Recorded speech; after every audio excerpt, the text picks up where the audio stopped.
بسم اللہ الرحمن الرحیم السلام علیکم۔ ایک بادشاہ تھا، اس کے یہاں ایک جادوگر تھا جو اپنے فن میں کمال رکھتا تھا۔ اس کی سلطنت گویا اسی کے جادو کے بل بوتے پر قائم تھی۔ بادشاہ کے دشمنوں کو وہ اپنے جادو کے زور سے ہلاک کر دیتا تھا۔ لڑنے جھگڑنے کی ضرورت نہ پڑتی تھی۔ امرائے سلطنت اور ارکان دولت اگر بادشاہ سے ناراض ہو جاتے یا سرتابی کرتے تو یہ اپنے جادو سے ان کا رخ بادشاہ کی طرف موڑ دیتا تھا۔ اس طرح وہ ہر کام جادو سے کرا لیتا تھا۔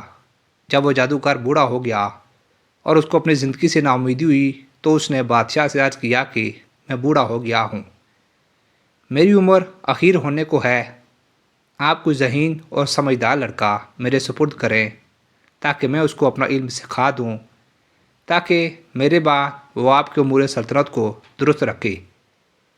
چنانچہ بادشاہ نے ایک عاقل اور ہوشیار لڑکا اس کے حوالے کر دیا۔ وہ لڑکا اس جادوگر کے پاس صبح شام حاضر ہونے لگا اور جادو کا فن سیکھنے لگا۔ راستے میں ایک راہب اپنے عبادت خانے میں رہتا تھا۔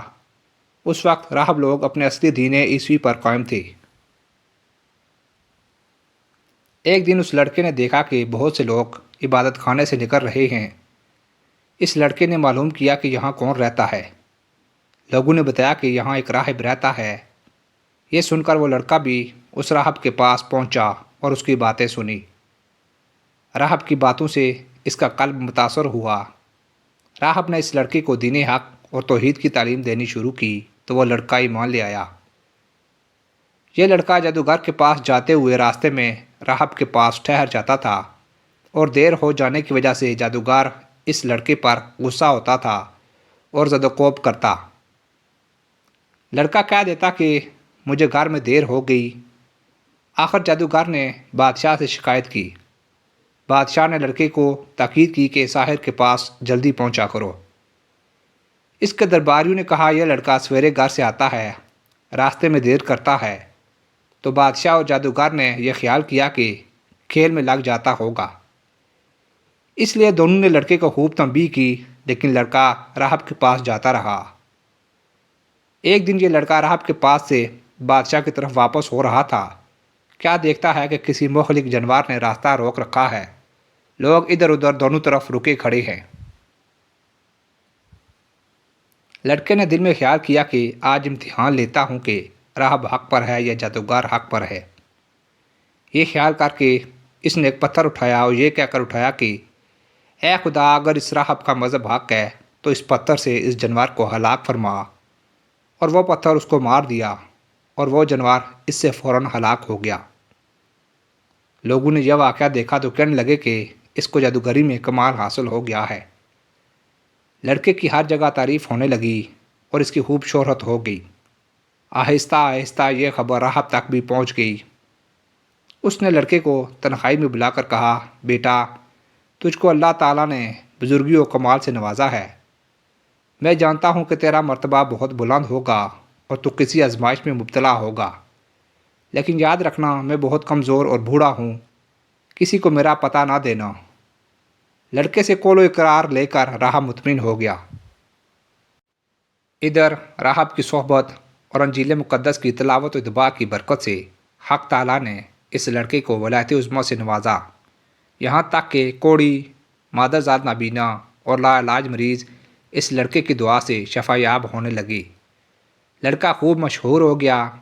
اس شہرت کو سن کر اس بادشاہ کا نابینا مصاحب اس کے پاس آیا اور خوب تحفے نذرانے پیش کر کے عرض کیا کہ مجھ پر بھی توجہ فرمائیے اور میری آنکھیں بھی ٹھیک کر دیجیے۔ لڑکے نے کہا کہ مجھے کوئی نذرانہ ہدیہ درکار نہیں اور شفا میرے ہاتھ میں نہیں ہے۔ اللہ تعالیٰ شفا دینے والا ہے۔ اگر آپ اللہ وحدہ لا شریک پر ایمان لائیں اور شرک و بت پرستی سے توبہ کر لیں تو میں اللہ سے دعا کروں گا، پروردگار عالم آپ کی بینائی واپس عطا فرما دیں گے۔ وہ اندھا اسی وقت مجلس میں مشرف با ایمان ہوا اور لڑکے نے دعا کی اور اس کی آنکھیں روشن ہو گئیں۔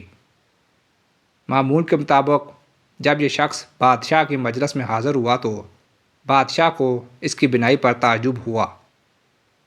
اس سے معلوم کیا کہ میری مملکت کے تمام معالج تیری آنکھ کے علاج سے عاجز ہو گئے تھے، آخر تجھ کو کس سے شفا حاصل ہوئی؟ مصاحب نے کہا کہ میرے پروردگار نے اپنی قدرت سے مجھے بینائی عطا فرمائی ہے۔ بادشاہ نے کہا کہ میرے سوا تیرا پروردگار کون ہے؟ مصاحب نے کہا کہ میرا، آپ کا اور اس ساری کائنات کا پروردگار وہ اللہ ہے جس نے ساری مخلوق کو پیدا کیا۔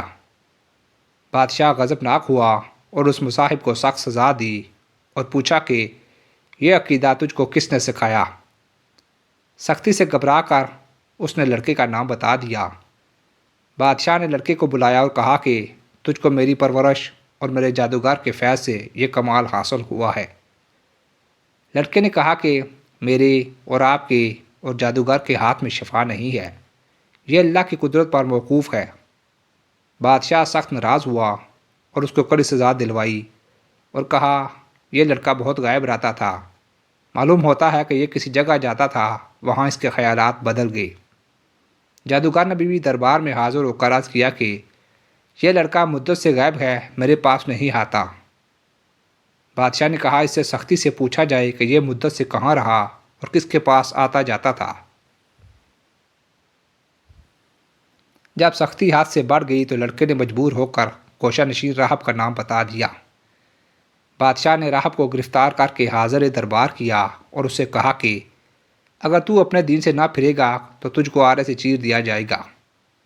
راہب نے کہا میں ہرگز اپنے دین برحق سے نہ پھروں گا اور جو مصیبت آئے گی اس پر صبر کروں گا۔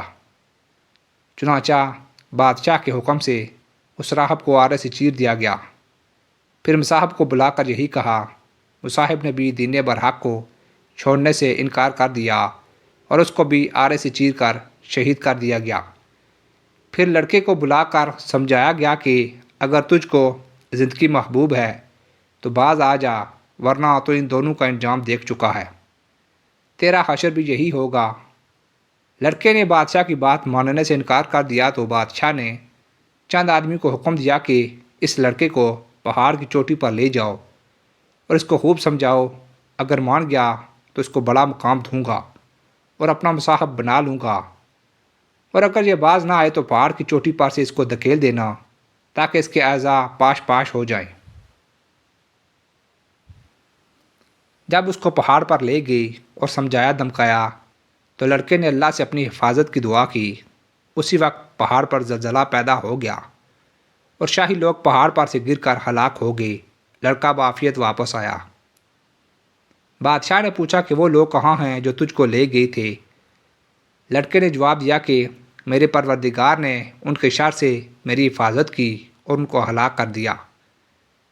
بادشاہ نے دوسرے چند آدمیوں کو حکم دیا کہ اس لڑکے کو ایک کشتی میں سوار کر کے دریا میں لے جاؤ، یہ اپنے دین سے باز آئے تو بہتر ہے، ورنہ دریا میں پھینک دو۔ چنانچہ وہ اس کو دریا میں لے گئے اور سمجھایا۔ لڑکے نے پھر دعا کی تو کشتی الٹ گئی اور شاہی لوگ غرق ہو گئی اور لڑکا صحیح سالم واپس آ گیا۔ بادشاہ نے ماجرا پوچھا تو لڑکے نے پورا قصہ بیان کر دیا۔ اس لڑکے نے کہا ہے بادشاہ تو مجھے مار نہیں سکتا، ہاں تجھ کو میرا قتل ہی مقصود ہے تو اس کی تدبیر میں بتاتا ہوں، اگر وہ تدبیر اختیار کرے گا تو مجھ کو مار سکے گا۔ بادشاہ نے تدبیر پوچھی تو لڑکے نے کہا اس شہر کے تمام لوگوں کو شہر سے باہر ایک میدان میں جمع کر لے اور مجھ کو سولی پر چڑھا کر ایک تیر اپنے ترکش سے نکال کر کلمہ بسم اللہ ربی حاضر غلام کہہ کر وہ تیر مجھے مار تو میں مر جاؤں گا۔ بادشاہ نے یہی کیا تو تیر اس لڑکے کی کن پٹی پر لگا۔ اس لڑکے نے اپنا ہاتھ کن پٹی پر رکھ لیا اور یہ کہتا ہوا شہید ہو گیا، میں اپنے پروردگار کے نام پر شہید ہو کر کامیاب ہو گیا۔ اس واقعے کو دیکھنے پر تمام لوگوں نے بآواز بلند کہا کہ آمنا بربی حاضر غلام، آمنا بربی حاضر غلام۔ یہ سن کر بادشاہ کے درباریوں نے کہا آپ نے ان تینوں کو ہلاک کر دیا ہے جو آپ کے مذہب کے خلاف تھے، مگر آپ تو سب ہی لوگ آپ کے خلاف ہو گئے۔ یہ بات سن کر بادشاہ نہایت غضبناک ہوا اور شرمندگی سے چلا اٹھا اور خندق کھدوا کر اس میں آگ دہکانے کا حکم دے دیا۔ چنانچہ خندق میں آگ دہکائی گئی۔ اس کے کنارے پر احیان سلطنت کرسیاں بچھا کر بیٹھ گئی اور بادشاہ نے سب کو حاضر ہونے کا حکم دیا اور کارندوں سے کہا کہ سب سے معلوم کرو جو اپنے دین سے نہ پھرے اس کو آگ میں ڈال دو۔ چنانچہ شاہی فرمان کے مطابق ایمان والوں کو آگ میں ڈالنا شروع کیا گیا، یہاں تک کہ ایک ایسی عورت کو بھی لایا گیا جس کی گود میں بچہ تھا۔ عورت کو جب آگ میں ڈالنے لگی تو وہ ہچکچائی۔ بادشاہ نے کہا کہ عورت کو رہنے دو، پہلے اس کے بچے کو آگ میں ڈال دو، شاید اس طرح وہ اپنے ایمان سے واپس ہو جائے۔ چنانچہ اس کے بچے کو آگ میں پھینک دیا گیا۔ بچے نے بلند آواز سے کہا، اماں جی آپ صبر کریں، اور بلا گھبراہٹ بسم اللہ پڑھ کر آگ میں کود پڑو، یہ آگ گل و گلزار بن جائے گی۔ عورت یہ سن کر بغیر کسی گھبراہٹ کے آگ میں کود گئی، اور وہ آگ ایسی بھڑکی کہ اس نے بادشاہ اور اس کے مصاحبین کو، جو کہ کرسیوں پر بیٹھے مظلوموں کے جلنے کا تماشا دیکھ رہے تھے، سب کے سب کو جلا کر خاک کر دیا۔ حضرت ربیع بن انس رضی اللہ تعالیٰ عنہ فرماتے ہیں، اللہ تعالیٰ نے ان مسلمانوں کے آگ میں گرنے سے پہلے ہی ان کی روحیں قبض کر لی تھی، اس طرح ان کو اس آگ کی تکلیف سے اللہ نے محفوظ رکھا۔ محمد بن اسحاق نے اس واقعے کو بہت تفصیل سے ذکر کیا ہے، اور اس لڑکے کا نام عبداللہ بن تامر بتایا ہے، اور یہ بھی لکھا ہے کہ یہ واقعہ یمن کے شہر نجران میں پیش آیا تھا، اور اس حادثے میں اس ظالم بادشاہ ذونواس نے تقریباً 20,000 آدمیوں کو آگ میں ڈال کر شہید کیا تھا۔ اس بارے میں دوسرے بھی اقوال ہیں۔ محمد بن اسحاق کی روایت میں یہ بھی ہے کہ یہ لڑکا عبداللہ بن تامر جس مقام میں مدفون تھا، حضرت عمر فاروق رضی اللہ تعالیٰ عنہ کے زمانہ خلافت میں اتفاق سے کسی ضرورت کی بنا پر وہ زمین کھودی گئی تو اس میں عبداللہ بن تامر کی لاش صحیح و سالم اس طرح برآمد ہوئی کہ وہ بیٹھے ہوئے تھے اور اس کا ہاتھ اپنی کن پٹی پر رکھا ہوا تھا۔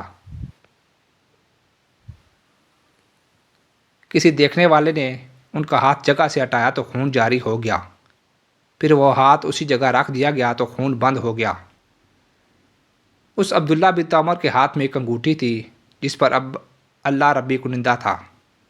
عامل جمع نے اس واقعے کی اطلاع فوراً حضرت عمر فاروق رضی اللہ تعالیٰ عنہ کو دی۔ حضرت عمر رضی اللہ تعالیٰ عنہ نے جواب میں لکھا کہ ان کو ان کی سابقہ حالت پر انگوٹھی سمیت دفن کرو۔ چنانچہ ایسا ہی کیا گیا۔ اس واقعے سے ہمیں یہ سبق ملتا ہے کہ ایمان پر جب استقامت کے ساتھ انسان ڈٹ جائے تو یقیناً اللہ کی مدد آتی ہے، لہٰذا وقتی آزمائشوں سے نہیں گھبرانا چاہیے بلکہ ایمانی استقامت کا مظاہرہ کرنا چاہیے، چاہے اس کے لیے جان ہی کیوں نہ دینی پڑے۔